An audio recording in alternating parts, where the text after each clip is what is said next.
Vamos a...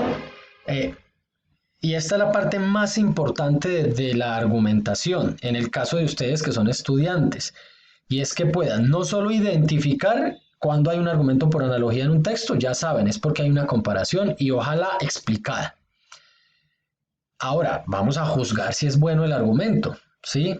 Vamos a criticarlo. ¿Cómo lo hacemos? La primera premisa decimos si es verdadera. Vamos a revisarla. Un motor es una pieza de un automóvil que le permite moverse. Pues sin esa pieza el automóvil se estancaría. ¿Eso es cierto? Definitivamente sí, pero hay que decir por qué. Es cierto, sin el motor el auto no podría moverse, ¿sí? Y eso es cierto, sin motor ningún carro se mueve.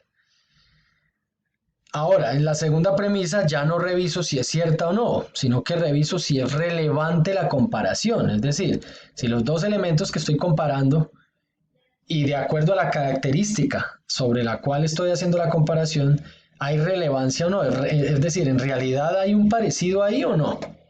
Entonces miren lo que yo encuentro, ¿no? Estamos comparando los sueños y los motores en que ambos, sin ellos, el, la persona se estanca sin los sueños, así como el carro se estanca o no puede moverse sin el motor.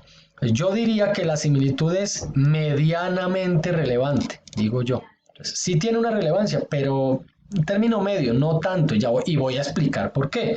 Ustedes deben hacer lo mismo. Pues si bien es cierto que en ambos casos se está hablando de estancamiento, ¿sí? El de los autos es físico, es decir, no podría moverse en absoluto sin motor.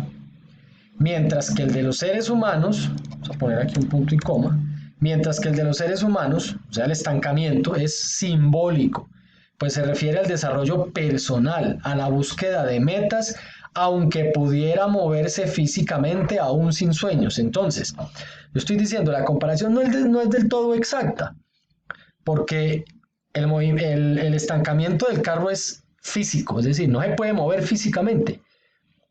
El estancamiento de un ser humano sin sueños en realidad no es físico. La persona puede seguirse moviendo sin problemas, no se estanca. Es simbólico. Se refiere al desarrollo personal, en que no se desarrolla de la misma manera que otros que tienen sueños. O sea, ahí la similitud es plenamente relevante. Ahora, ustedes deben decir si es válido y si es sólido. En la parte final del ejercicio pueden poner una X según lo consideren sólido o no. ¿Cuándo es sólido? Es válido si tiene los tres elementos, ¿no? La premisa 1 que habla de un elemento, en la premisa 2 hay una comparación, en la tercera o en la conclusión se termina con otra comparación, ahí sería válido. Y si la comparación o la similitud de la segunda premisa es medianamente relevante al menos, entonces sería válido. Si no es ni siquiera medianamente relevante, entonces no, ni siquiera es válido. Y es sólido, y esto de pronto no lo expliqué y no estoy calificándolo, simplemente lo digo aquí para que lo sepan. Y es sólido si en la conclusión, la comparación que se hace, pues finalmente termina siendo aceptable, ¿sí? Entonces, es válido este argumento que yo acabo de estructurar. Pues es verdadera la primera premisa y la similitud es medianamente relevante y tiene conclusión. Sin embargo, no es del todo sólido, me parece a mí, ¿sí? No es del todo sólido. Pues, si bien es cierto que en ambos casos se está hablando de movimiento, en la conclusión especialmente, ¿sí? En la conclusión se está hablando de movimiento. No se trata del mismo tipo de movimiento, pues un auto lo hace de manera física, pero el ser humano lo hace a manera de desarrollo personal. Por otra parte, no siempre los sueños mueven a las personas. Hace falta voluntad. En cambio, en un auto, si todo está bien, no se necesita voluntad. El auto no necesita voluntariamente moverse. En cambio, el ser humano, aunque tenga sueños, también necesita voluntariamente moverse hacia ellos. Entonces, no es del todo sólido lo que el argumento. Aunque, y eso tengo que decirlo, sin duda se entiende la tesis.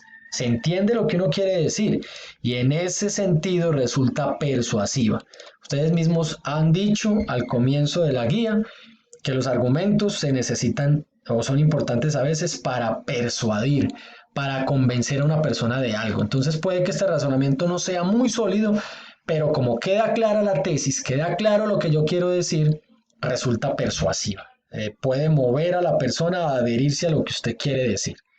Muy bien, ahí terminamos esa parte y les quedaba, digamos, las preguntas de la lectura. Me llama mucho la atención que